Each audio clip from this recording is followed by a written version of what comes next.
12.3 비상계엄 이후 윤석열 전 대통령이 받고 있는 관련 재판 8개 가운데 첫 법원제 판단이 나왔습니다. 공수처의 체포 방해 혐의 등 사건인데 1심에서 징역 5년이 선고됐어요. 앞으로 다른 재판에도 큰 영향을 줄 내용들이 많이 있더라고요. 하나하나 짚어보겠습니다. 주문. 피고인을 징역 5년에 처한다. 이 사건 공소사실 중 허위 작성 공문서 행사의 점 및 허위 공보 관련 직권남용 권리 행사 방해의 점은 각 무죄.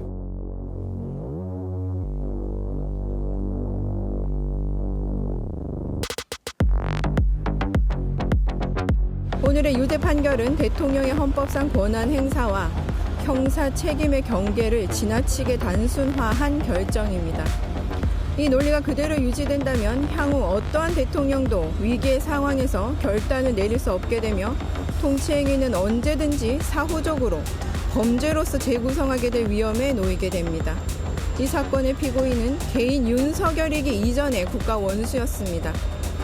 그 지위와 책임 그리고 헌정 질서상의 특수성을 모두 삭제한 채로 형사 책임안을 절단해서 판단하는 그러한 접근은 결코 법치의 완성이라고 볼 수 없을 것입니다.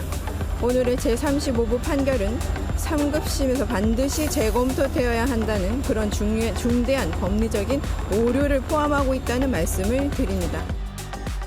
항소 계획은 곧바로 당연히 항소를 할 겁니다. 예, 정혁진 변호사님. 오늘 선고에서 가장 핵심이라고 볼 부분이 아무래도 공수처의 수사권을 인정한 부분 같습니다. 윤 전 대통령 측은 이 체포 방해 혐의, 공수처의 내란 혐의 자체, 수사 자체 권한이 없는데 어떻게 이렇게 체포를 하는 거냐. 거기에 대해서 불법 공무집행에 대해서 정당하게 방어한 것이다라고 하는 건데 오늘 법원은 공수처의 내란 수사권이 있다고 봤어요. 이건 제가 봤을 때 법리적으로 논란이 있는 판결이 될 거고요. 그렇기 때문에 항소할 수밖에 없지 않겠는가. 이번에 그런가요? 오늘 나온 판결은 뭐 공무집행 방해, 뭐 직권남용 권리행사 방해, 그다음에 여기에다가 뭐 증거인멸이나 범인 도피 이런 것들도 있지만 핵심은 공무집행 방해죄거든요.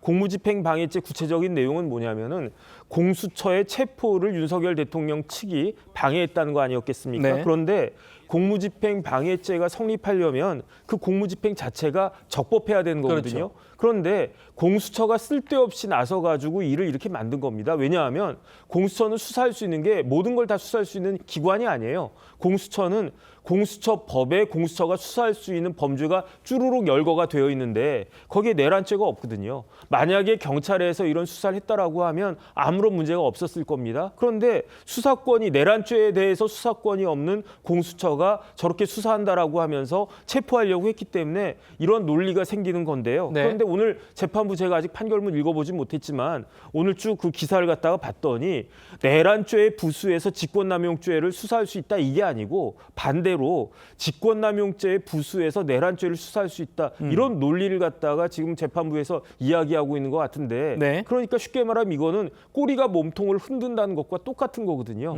이게 아무리 뭐 윤석열 대통령에 대해서 책임을 물어야 되는 다 좋은데 그런데 법리적으로 맞는 해석을 해야 되는 거 아닌가? 저는 개인적으로 그런 생각 들고요. 예. 그렇기 때문에 항소심이나 대법원에서 과연 저 논리가 유지가 될 수 있을까? 저는 좀 의문이다 그런 생각이 들고 어쨌든 지켜봐야 되는 거 아닌가 그런 생각 듭니다. 하나만 더요. 그러니까 오늘 재판부는 공수처에 내란 수사권 있다. 그리고 그 공수처가 서울 서부지법에서 영장 받은 것도 적법하다라고 봤단 말입니다. 이건 어떻게 보세요? 글쎄요. 서부지법 영장 이 부분도 제가 봤을 때 문제가 많은데 왜냐하면 공수처 쭉쭉 보면요.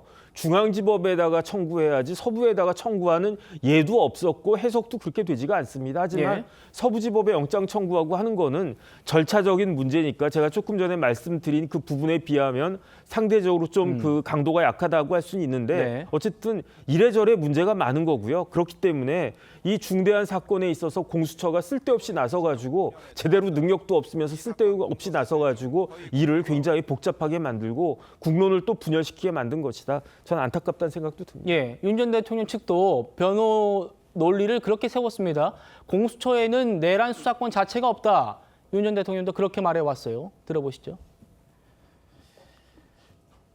탄핵소추로 직무정지된 상태에 있는 대통령이 경호처라는 조직을 사유한다는 그런 발언은, 그런 거를 전제로 한 판단은 저는 그건 맞지 않다고 보고, 제가 이거를 밑에 경호 책임자들한테 떠넘기려고 하는 것이 아니라, 그리고 스크럼 짜는 거는 저는 알지도 못했고, 대통령 경호라고 하는 것은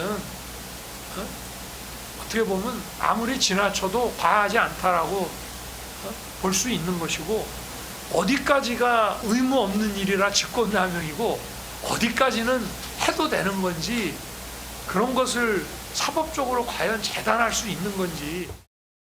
피고인은 자신이 대통령으로서 가지는 막강한 영향력을 남용하여 경호처 소속 공무원들로 하여금 적법한 영장 집행을 저지하게 하였는데, 이는 일신의 안위와 사적인 이익을 위하여 대한민국에 충성하는 경호처 소속 공무원들을 사실상 사병화한 것입니다. 피고인이 범행에 이르게 된 경위, 구체적인 범행 내용 등에 비춰보면 피고인의 죄질이 매우 좋지 아니합니다.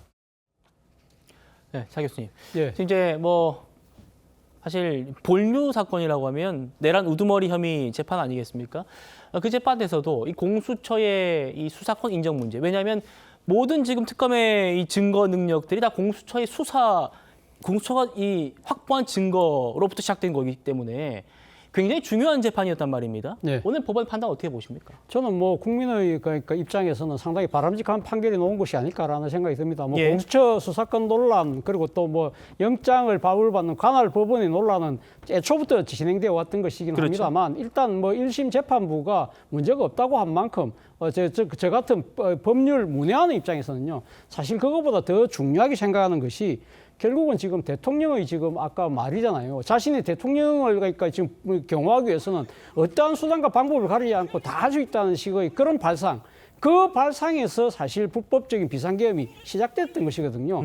자신의 안위만 지켜줄 수 있다고 한다면 이 경호처 요원들을 사병화로 동원할 수 있다는 그런 생각, 그게 정말 문제였다는 것이고, 오늘 판결 중에서 정말 또 주목되는 부분이 예. 국무위원들의 그 계엄에 관한 심의권을 침해했다는 것이 유죄가 된 것이거든요. 이것은 사실 어떻게 보면 이 지금 그 12.3 비상계엄과 관련해서 이 선포 과정이 위법했다는 것을 처음으로 인정한 것이기 때문에 아마 지금 내란 재판하고도 상당히 직결될 수밖에 없는 것이고, 그리고 앞서 변호인이 지금 이야기한 것이 앞으로 어떠한 대통령도 결단할 수 없을 것이다. 지위에 대한 특수성을 인정해야 된다는 식으로 이야기했는데요. 대한민국은 민주공화국입니다. 어느 누구도 법이 있을 수가 없습니다. 윤석열 전 대통령은 왕이 아니었습니다. 알겠습니다.